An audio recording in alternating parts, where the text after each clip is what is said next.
we actually, in the United States, in a situation we've never seen. We actually have more jobs available than we have people to fill them. What a wonderful thing. We've got to have a problem. That's a problem to have. However, what we've got to do is we've got to work to, what we've done over the years is we've told our kids to go out and get 4-year degrees, and that's great. That's wonderful. But now, we got people with 4-year degrees in political science, and we need welders, and we need builders, and we need electricians, and we need, the list goes on and on, because we need trained, skilled people in other things besides that 4-year degree. Now, I'm glad they got their education, but we're having to change our education system to go back to where it was many of us did, which was, we received those trade skills quite often in high school. We need to go back to that to try to fill the jobs that we've got in the United States. Let me tell you that from the ag side, those of you who are farmers, we're working on the farm bill right now, and they have assigned the people to, it's already passed the House, already passed the Senate, not agreed upon yet because there were 2 different bills. So what they'll do is they drive it to the conference committee. Those members have been assigned to the conference committee. Now the most important thing to remember is that, and this is how important this is, we've got to have a farm bill passed in 46 days, 3 hours, 45 minutes, and 43 seconds. Now why is that? Because if we do not, there's a whole lot of things that fall through the cracks on our farmers that would make it very, very difficult for them. We were going to get it passed. But let me tell you the problem that existed when we passed it in the House. And I'm not going to do partisan thing here. I don't care if you're Democrat or Republican. I'm going to tell you exactly what happened. In the Farm Bill, remember the Farm Bill has 2 sides. The first side deals with agriculture. It deals with crop insurance. It deals with commodity, how we make sure commodities do what commodities are supposed to do. How we make sure that young farmers can make sure that they're covered and feel secure enough to make the investments to go back into the family business. And then the other half is nutrition. Well, nutrition, they call it SNAP. You would call it food stamps. Okay? Let me tell you what was in the bill and why it went right down partisan lines. And if you disagree with this, let me know that when we start opening questions. On the SNAP side, on the food stamp side, what we said from the House, and then the Senate said no because they couldn't get enough votes on it, and now we're going to try to push it. It says that if you're between the ages of 18 and 59 years old, you are not physically or mentally disabled. You do not have children under 6 years of age. You are not pregnant. You will be required to work 20 hours a week somewhere. If you can't find 20 hours a week, you have to show that you're looking for at least 20 hours a week. If you find some place that you could work and you could need just a little bit of education, guess what we're going to do? We'll provide the education to make you fit to work there. And then we don't pull the rug out from underneath you once you go to work. As you get more hours, as it starts to climb and your income starts to climb, then it starts a slow reduction in your benefits as far as the food stamps are concerned. Why do we want to do that? Because when we created the welfare system that is out there, it was never meant to be from generation to generation or an entrapment. We have to do something. At a time when we have jobs available, now's the time when people need to go to work. And if you're able-bodied, work. They need you. And that's why we did what we did. So that's some things that we're going to be dealing with when we get back. Another thing we're dealing with is a word bill that's a little more intense. That's dealing with the levees and the locks and dams and all of that and the funding that goes into that. And I work on that through Transportation Committee. Let me tell you this right quick, and then I'll throw it open to questions. As it was whenever I worked in the state of Illinois, I have many friends on both sides of the aisle, Democrat and Republican. Okay? And let me tell you, the majority of the people there are truly wanting to do something right for the nation to make sure we're headed in the right direction. We may have different philosophies on how we're going to get there. Okay? only thing you ever see on these and on the 24-hour news networks is those things that stimulate one side or the other to argue. And that's why it is that quite often I go to my office and there's protesters outside. It's usually the same people. And some of them are paid. And it becomes very negative. And it's probably worse than I saw it at most times in my life. However, the bright side is it's not like it was in Abraham Lincoln's time, brothers not killing brother. We're just arguing. My hope is that smooths out in time. So I'm going to throw it open to any questions that you might have. That's why I come out to talk to you and hear from you. Okay, answer every question.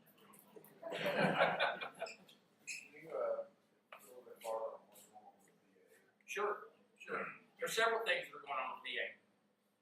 The VA, let me tell you, is, remember this, it's the largest bureaucratic system in the world. That's not an exaggeration, okay? And because of that, you see a lot of things that are wrong with it. Let me be very, very clear here. I do not want to get rid of it, okay? I want to make it right. What we have is we have the majority of the people that serve in our VA system that truly want to serve our veterans. Unfortunately, the things you keep hearing about are those people who want to serve themselves.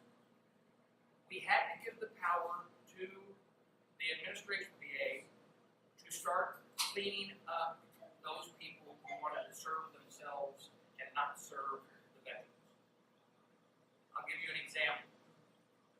When I first came in, well, actually, before I was even elected, I started running and asking questions and sending emails out. And if you had a good experience or bad experience with VA, please tell me. I got an email back from a guy who I knew fairly well. As a matter of fact, many of you might know his grandfather. His grandfather's name was Ralph Dunn. Ralph Dunn was a senator in the state of Illinois. Well, Butch, his grandson, said to me, I know him well because his sister is married to my first cousin. Of course, there's a lot of that goes on around Murfreesboro. So I called Butch. But Butch wrote this letter. He said, Mike, I want to let you know I was treated wonderful at the Marion VA. They treated me so nicely. And if the doctor didn't have a religious belief that she couldn't look below my waist, she would have found my hernia. So I texted him or emailed him back and I said, okay, call me. I said, okay, you're joking. He said, no, man. I'm telling you. I said, well, first off, she can't be a doctor. If she has religion, she would never look below it. He said she changed her religion after she retired. I thought, surely not. So my first time going over and meeting with the administrator, and there's a problem that is with the VA, is there's a rolling, and we can pass a bill to try to get that straightened out. There's like a revolving door of administrators, and they go out so fast that they can't get their handle on what the problem is. But this particular one had been there for just a little while, and I told that story, and he was shaking his head yes. And I looked at him and I said, fire her. He said, we can't. Under the rules, we can't. I said, then make her an ears, nose, and throat specialist, but don't let her do those examinations. And finally, what we did was we passed a bill that gave them the power to start firing situations like that. Now, that doesn't mean they can fire whistleblowers. Okay, we can put a safety net in there because we want people, if something's gone wrong in the VA, we want the employees there to come forward and tell exactly what's going on. However, even to this day, we have members, employees that are afraid to tell us if problems. So what we have to do is, let me tell you this another thing we've done. We put the choice situation in place now, and then we add more money to the choice. The choice says that if you can't get in with 30 days to the VA, or you're more than 40 miles or 45 miles? 40 miles away, and they first tried to do it as the crow flies. We said, no, it's mileage. It's a road mileage. That you can then go to your local doctor. Now, understand what I said a while ago. That doesn't mean I want to get rid of the VA. I want our veterans to have access as quick as they possibly can, to the best service they can possibly can. We need our VA for so many reasons. One, to provide for those that are perfectly happy with the services they're receiving. Two, to provide for those who have unique medical problems that are unique to our veterans. Agent Orange. Now, the burn pit problems, which we're working on right now. Pediatric. The list goes on.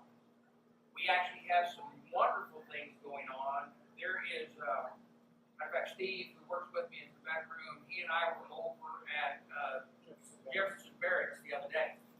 They have a special system at Jefferson Barracks where, for those who are paraplegic or quadriplegic, they're designing and teaching and using the systems that are human, what they're known as the skeleton walkers. They lock their body in this system and they can walk. They can move around.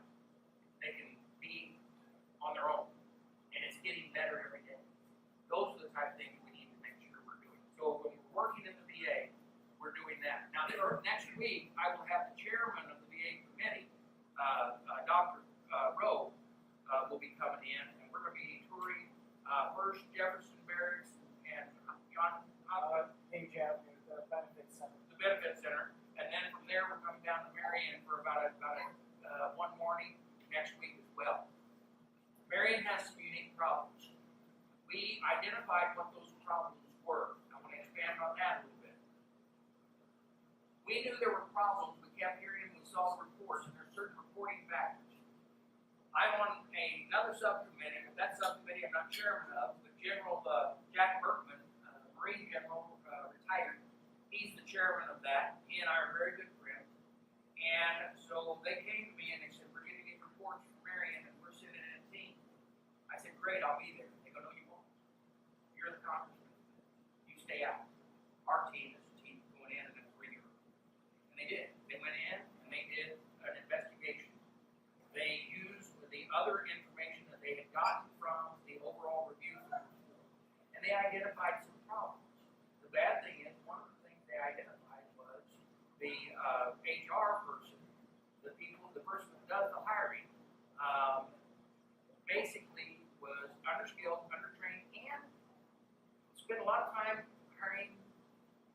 Well, there was no rules on what requirements there were there, and that caused a lot of trouble throughout the Marion VA.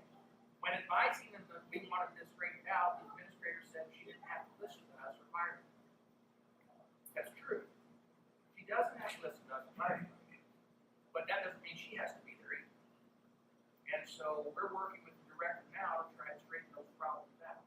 Because we've got to make sure, as I said off the start, look, this has nothing, I want the employees to do a good job and feel comfortable in their work. But it's not about their employees. It's about veterans. And sometimes some of those employees get real confused on who they're out supposed to serve. And that's what we're going to get started. And that's what we're trying to do. But it is just so big. I thought Jess McDonald would do it. Because you know, with his background, he came from Mayo Clinic. He ran Mayo Clinic. And I thought, yeah, this is the guy. And it wasn't long. He wouldn't handle the bureaucracy that was there. And then the next one that came in, and I got along with him fine, but he was part of that. And so now we're still searching, trying to figure out who's going to be the person who comes in and who we allow to correct. On a positive note, when you, if you see new veterans coming out, which is not something that each of you had, the computers from DOD Medical and the computers at the VA will now talk to each other within the next little bit. For years, DOD argued they weren't changing theirs, and the VA argued they weren't changing theirs, and we basically put them in front of us and said, yeah, you are. If you go change them or whatever, but there is no reason in this day and age why in the world you're leaving the service of the United States military today that tomorrow your medical records from the United States military should not be transferred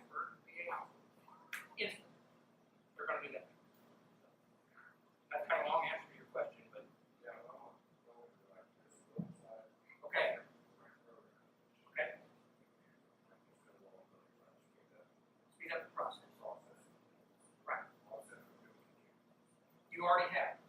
Okay. Have they reached out to you so far? Okay.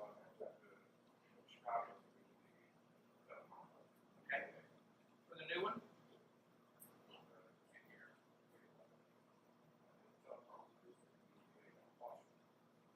Okay. How long ago was that? That was last year. That was before we passed it, right? That would have been before we passed it. So here's the thing. So here's the concern, and if you're one of them we had the concerns on when we created. If you're this far down the pipe, do you want to go? Do I want to stop and go back? You're probably one that wants to finish this process out. If you don't get a response to your liking, that's Steve right there. Okay? That is our office, and we'll work for you to make sure that we get that appeal process answered and answered as quickly as possible. If you weren't that far down the road, I would tell you pick one of the two other avenues. One of the third avenue is what wait and do what you're doing. The other two are you can basically jump. Yeah. So the three avenues, if you don't mind me. Go ahead. The three avenues for the appeals process, there's a fast lane, which is just a higher level local review to see if there was just a mistake made by the caseworker. There will be no extra information would be added to the packet, it would just be reviewed as it is. Then medium lane is you're allowed to add some additional information. Yeah, maybe there was a problem with your claim initially, so you're able to add a little bit more information, and it kind of stays at that local level and gets re-reviewed at the local level. And then there's the full board review appeals process, which is going up to DC and going before the appeals board. You get to have your time before the board, either in person or over teleconference, and get to state your case between them. So by moving a lot of those cases that are currently in the appeals process and that full board appeals process and getting into those two faster lanes, it's going to speed everything up, like the congressman said. It's speeding everything up from an average 6-year wait, and it's quickly dropping it down. Hopefully in a couple of years, we'll see about a year-long wait on the slowest ones. You are the reason why we changed it.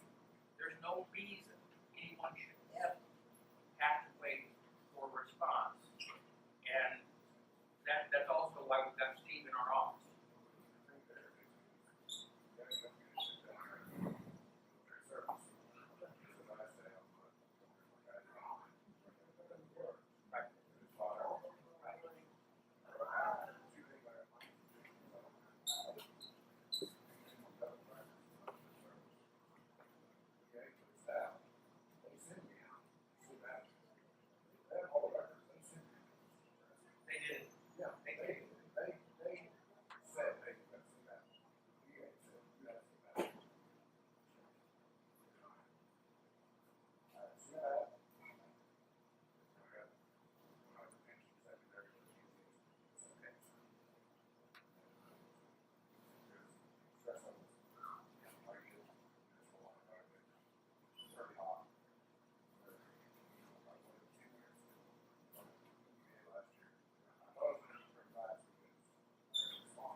Say something else, I'll be more than happy to talk individual cases and the particulars of that case after we're done tonight. So that way I got all the forms and everything that we need to start that process for anyone that needs that help. Let me tell you a story of nowhere near like yours. Okay. But this is when I realized how I needed to jump dead strap with this. I left the Marine Corps in in October of 1982. Went in for my medical before discharge. I was a radar repairman. I told everybody, well, I can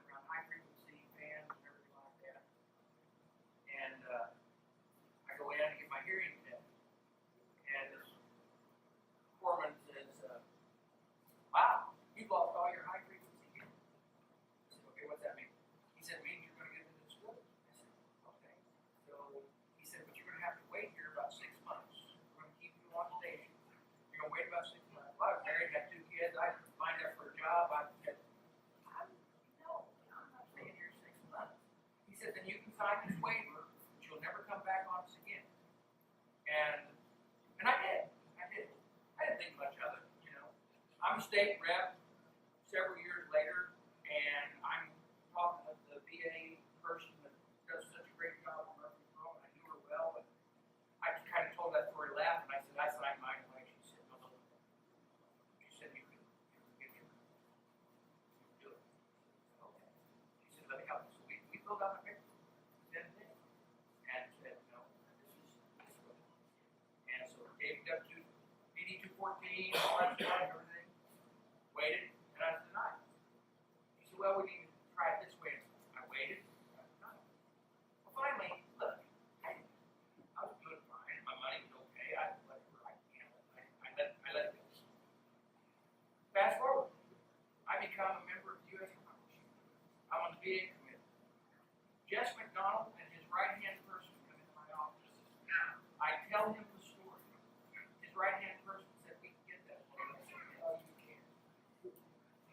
I said, I'm telling you the story so that you know, I know what you do.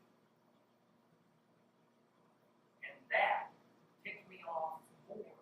Now, I did go out and have my hearing tested out at the, not Andrews, right outside of, outside DC. In a real space, they do a new hearing test a whole lot different today than they did in school. And so they went through this whole process. The gal that did it, the doctor that did it, she had been in this little room for a long period of time, and she said, "Let me show you this on a computer chart." She said, "You know, you've lost all of your high frequency hearing." I said, "Yeah, I know." You know what that means? That means your wife yells at you when you leave the turn signal on and you can't hear. Or when a watch goes off and you can't hear that. So, but she said, "I want you to see this." And she said, "My hearing is great. My hearing is great. When you get to that frequency," and I go, "Oh, nothing." And she said, "The bad thing about that is, I can get you hearing aids if you want, but all it will do is amplify all the bad noise in the room and won't fix your problem because your high frequency is too high to fix with any hearing aid you have today." That's fine. I dealt with it all my life. But the problem with the VA just simply dragged their feet out in the hopes that, and you know what, I don't think all of them do this, but I feel like it sometimes, and I'm sure you do too, that's the frustration that comes to you, in the hope that you die before they finally answer, or you give up. That's not what we're supposed to do. Don't give up. So, yeah.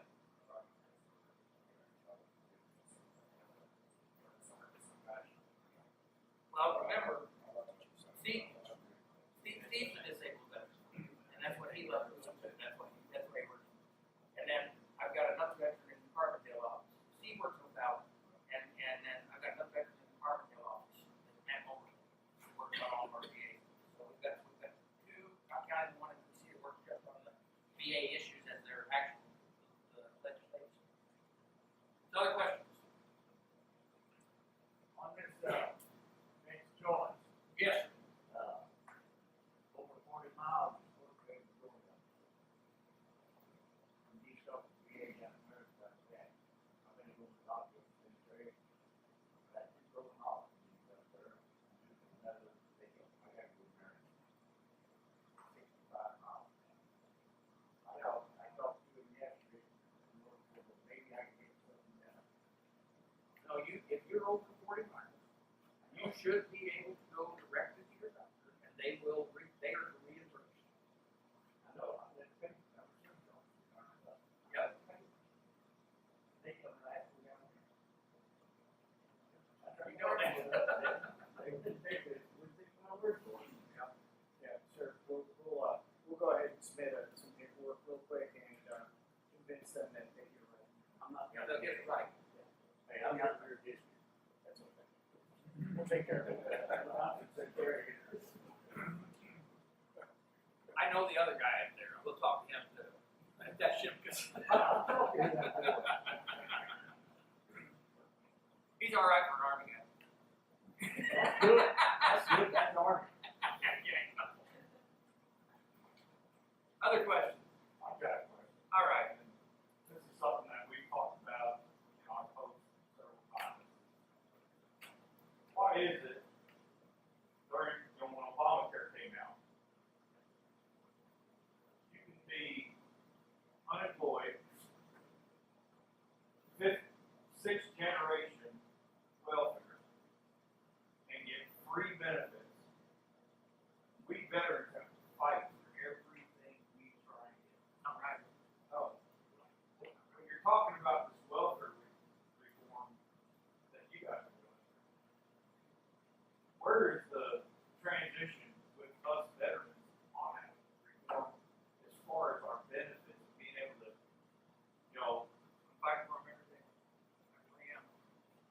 And the majority of the people on the committee are doing that as well.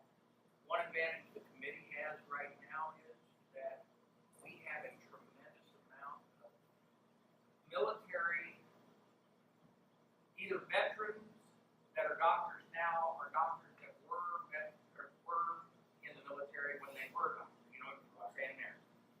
More than we've ever had on the committee.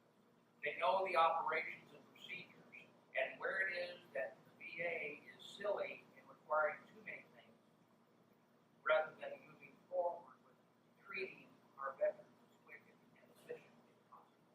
And so our hope is that we straighten out. Now that we can get it straightened out in the House, we send over to the Senate, they might not do anything with it. We're going to try. So, but yeah, that complaint I hear all the time.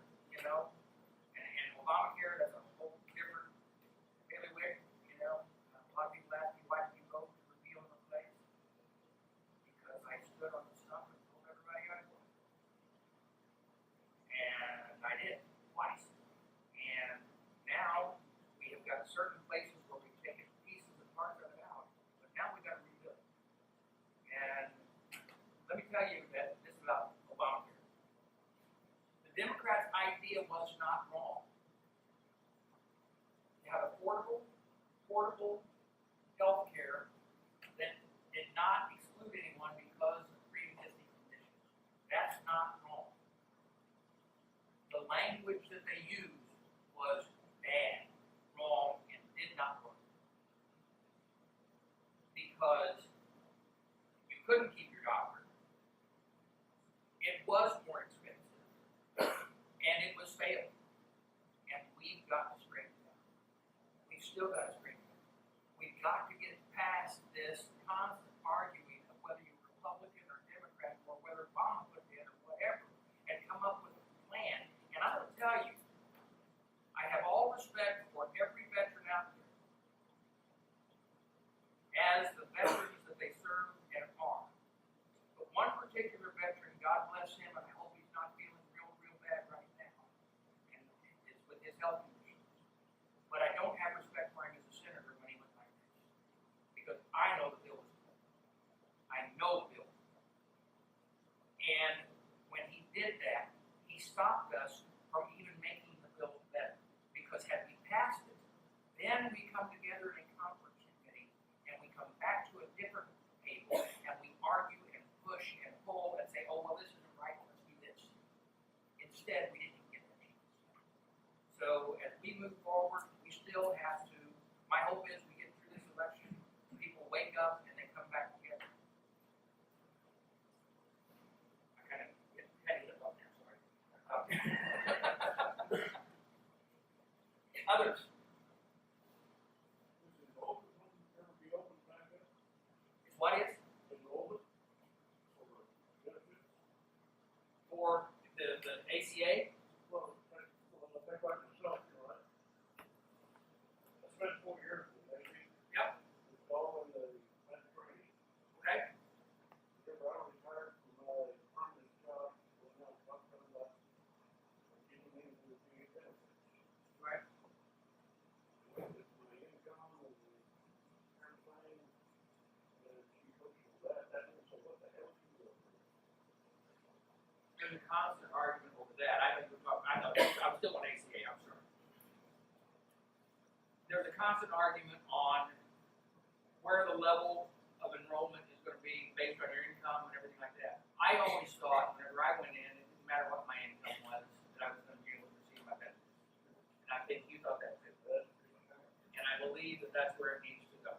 So I will argue that point. This is, so. Don't they still have the ways and means, deal with the VA? Like you can provide what your income is, if your income's up to a higher level, you have to pay so much to your doctor. There's a percentage. Yeah, There's a you percentage. can pay. But there is a place where the percentage goes to If it goes way high, go way high. Yeah, they don't. then you don't get the benefits at all. But that was not the when you took that little oath, that wasn't the agreement.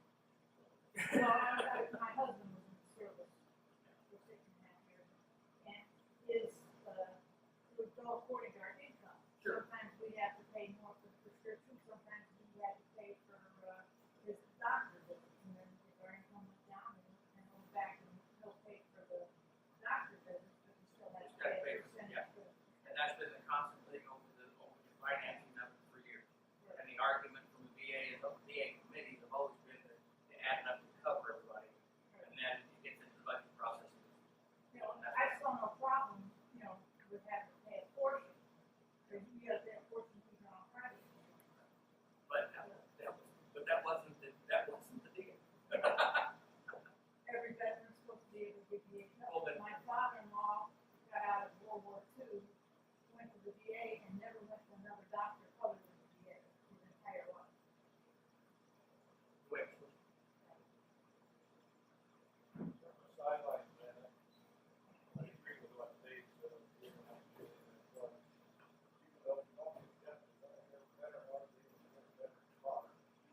a veteran, you know, there's like three or four different types, different types of veteran cards.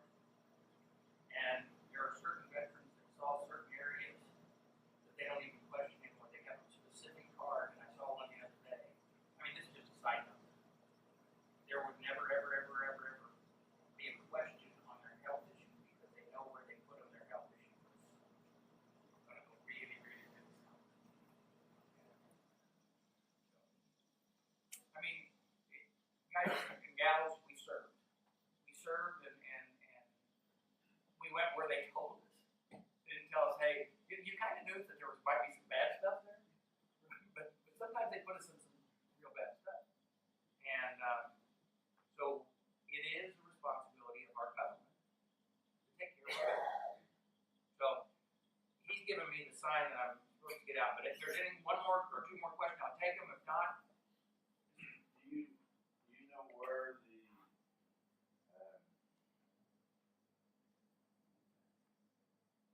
if you, where you at on, what's, I'm trying to think what I want to say, the presumptive list, or the presumption of, it depends on the issue, you mean? well, Okay. how many right now, on the list of how many things is qualified? Well, let me tell you one thing that we're trying to get to qualify on presumption, and that's burn pits. Okay? And what? Burn pits. Right now, especially with Iraq and Iran, or Iraq and Afghanistan veterans, the use of the burn pits is probably will be the next Agent Orange that was from the Vietnam era. Let me also tell you that if you do understand that we just cleared the Blue Water Navy. For those of you that are familiar, so Agent Orange has been a presumption for quite some time, but not near as long as it should have been. Okay. Then Agent Orange moved out to where Agent Orange, if you were a person who washed down a plane that came back, or you were in Guam and Agent Orange was sprayed, or you sprayed it around the airfields, or if you were the brown water, so you were on ship upriver in Vietnam, you were exposed as well. But we knew, or we presumed as members, and as the studies were done, that those that were off in the South China Sea, because the water systems that picked up, and because Agent Orange floated at the level that it did, the water systems picked it up, and the Navy personnel that were aboard those ships were then exposed as not quite as bad, but just as bad, and are receiving some of the same. So their presumption was accepted the other day in a bill and signed into law by the president. Now the presumption, and that's what I was talking about now, on the burn pits, we don't want to go down the Agent Orange path. We don't want to wait until many of our veterans have died from the exposure that they've got from doing these burn pits, and then all of a sudden go, oh yeah, we probably owe them benefits, but they died, so we're going to take care of the few that are left. That's what we did with Agent Orange. Okay, that's not how we should do it. We are, and here's the problem we have. There's two different types of committee. We have an open committee that is public committee, and everybody is speaking, and whatever they do, the press is right there and they're recovering. Okay? But we also have what's known as roundtables. That's when we get the people that might be involved to sit around a table and talk about an issue. We sit with people, with the VSOs, and people who are the scientists that are studying these burn pits. The thing that made me madder than a hornet, and also made the chairman madder than a hornet, and the ranking member, the Democrat member, madder than a hornet, we asked the Department of Defense to send their people to say, where were these at, and is it still being done, and they refused to come to the table. There wasn't going to be any media there. We wanted to find out the information. So that's how we get our presumptions, okay? So my position on assumptions is that when we can see, and we have to have proof, and it doesn't have to be beyond a reasonable shadow of a doubt. I mean, common sense tells us that if somebody's been exposed to something,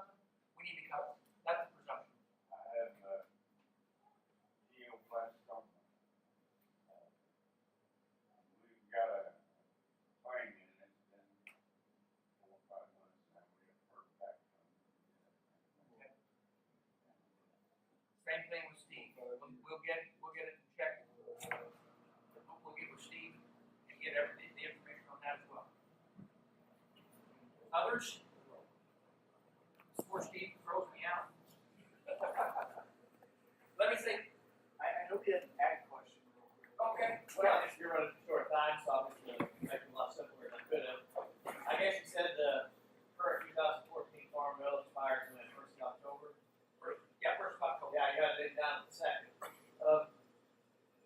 Briefly name a couple of things on the ag side that might fall through the cracks, and on the new 2018 farm bill, what are some things you would like to improve or extend?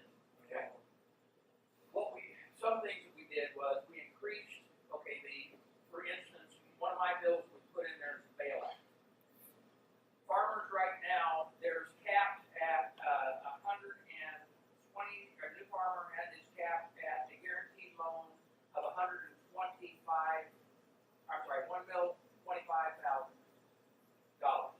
on their guaranteed loan.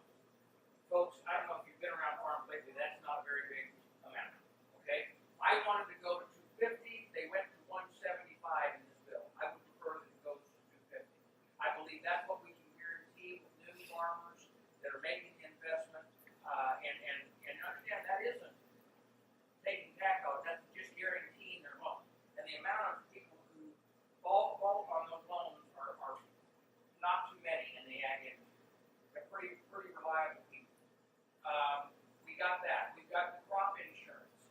Now there are some that put in the crop insurance that won't mean much to you, but here's politics, okay?